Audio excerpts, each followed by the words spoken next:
my life. You know what I'm saying? I don't give a damn. ማንም ሰው ስለኔ የፈለገው ነገር ሊያወራ ይችላል። I don't give a damn, bro. I don't give a damn. አንተ ሰው ልጠላ ይችላል። I don't give a damn. This is my life, bro. This is my life. You know what I'm saying? Bro. እና ህይወት ማለት ሰዎች ሲወድ ሲጠሉ ምናምን አይደለም። አሁን ለምሳሌ የሆነ ነገር አለ ላይፍ ውስጥ። አሁን ለምሳሌ እኔ አሁን የታየኝ ነገር ማለት ነው። የታየኝ ነገር ሰዎች በትንሽ ነገር ሊያወርቁ ይፈልጋሉ። ፋሚሊያስ በትንሽ ነገር ሊያወርቁ ይፈልጋሉ። አሁን ለምሳሌ ቫይራሊቲ እንዲቀንሱ ያደርጉብሃል። ፋሚሊ ቫይራሊቲን እንዲቀንሱ ያደርጉታል። አንተ ላይክ ሳያደርጉ የሆነ አሪፍ ስራ ስትሰራ ላይክ አያደርጉም። ፋሚሊ የሆነ ደባሪ ስራ ስትሰራ ግን እውነቴን ነው ጋይስ፣ ይህን እያወራሁት በህይወቴ ውስጥ ማለት ነው። ላይክ አያደርጉልም። ማንም ሰው ላይክ አያደርግልም። እና ያንን ጥሩ ስራ በሰራህበት ሰዓት ላይክ ማያደርጉልህም ከሆነ መጥፎ ስራ በሰራህ ሰዓት ደግሞ ላይክ ያደርጉልሃል። ፋሚሊ ይሄ ምንድነው? ይሄ ምንድነው? ህይወት አይደለም ፋሚሊ። this is fake life። እናንተ ፌክ ናችሁ። because you are fake so ፌክ ነው። ገባቻ? ትያች ነው ፌክ ነው። so ፌክ ነው። ገባቻ? so ፌክ ነው። ስለዚህ ላይክ እኔ የምኖረው ለራሴ ነው። ለአሁን ሰዓት ለአሁን ማለት ነው። ሌላ ጊዜ who cares? ለእናቴ ብዬ አይደለም የምኖረው፣ ለአባቴ አይደለም፣ ለፋሚሊ ብዬ አይደለም የምኖረው። እኔ ለራሴ ነው ጋይስ።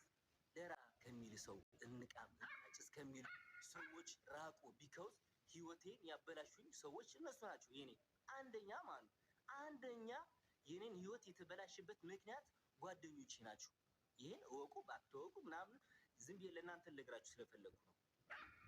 የኔ ህይወት የተበላሸው አጭተኝ የኔ ህይወት የተበላሸው በጓደኞች ሰንክ ነው። በቃ ጓደኞቼ የኔ ጓደኞች ነው ያበላሹብኝ የኔ ህይወት ጋይስ።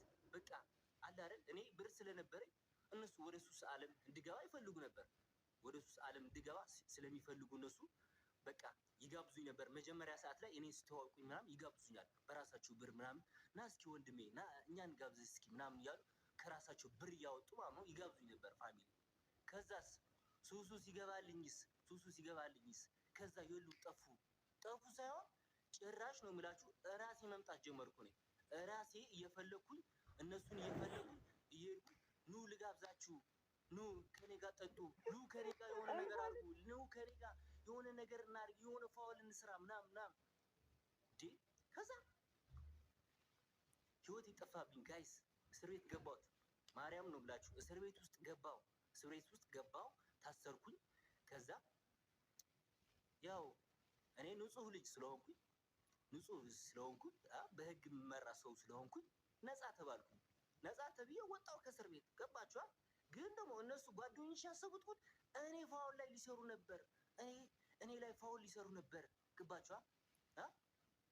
እኔ ላይ ፋውል ሊሰሩ ነበር።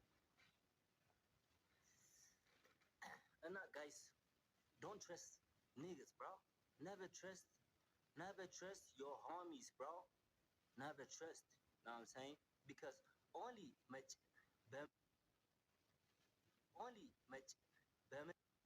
በመጨረሻ ሰዓት ላይ አንተ ብቻህን ነው የምትሆነው። አንተ ብቻህን ትቀራታለህ። ገባ? ብቻህን መጨረሻ ላይ ትቀራታለህ። you know what I'm saying?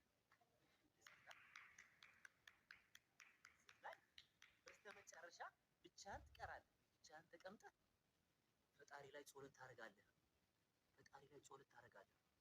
እንዴ ፈጣሪ ሆይ እንደዚህ ኃጢአተኛ ነበርኩ፣ እንደዚህ እያደረኩ ነበር፣ እንደዚህ እኔ የማይረባ ሰው ነኝ። ራስህን ትወቅሳለህ። ራስህን ጥልት ታደርገዋለህ። በስተመጨረሻ ሰዓት ላይ ራስህን ጠለዋለህ ነው። በስተመጨረሻ ሰዓት ላይ ወደ ፈጣሪ ትዞራለህ። ፈጣሪን ከዛ ያኔ ነው የሚያይ ፈጣሪ። አንተ የመጨረሻ ሰዓት ላይ